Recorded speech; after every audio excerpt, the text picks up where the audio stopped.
الحمدللہ،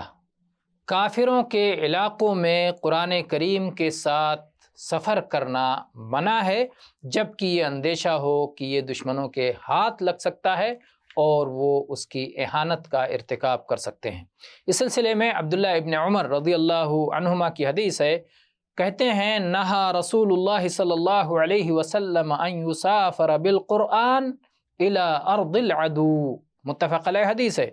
نبی صلی اللہ علیہ وسلم نے اس بات سے منع فرمایا ہے کہ قرآن کریم کے ساتھ دشمن کی سرزمین کی طرف سفر کیا جائے، جیسا کہ ہم نے کہا کہ اگر یہ اندیشہ ہو کہ وہاں قرآن کریم کی بے حرمتی کی جائے گی، لیکن اگر ایسی صورت نہ ہو، کافروں کا علاقہ ہو، کافروں کا ملک ہو، لیکن وہاں مسلمان بھی بستے ہوں اور وہاں قرآن پاک لے جانے کی ضرورت ہے مسلمانوں کی تعلیم کے لیے اور غیروں میں تبلیغ کے لیے، تو اس میں لے جانے میں کوئی حرج نہیں ہے۔ واللہ اعلم والحمد للہ رب العالمین۔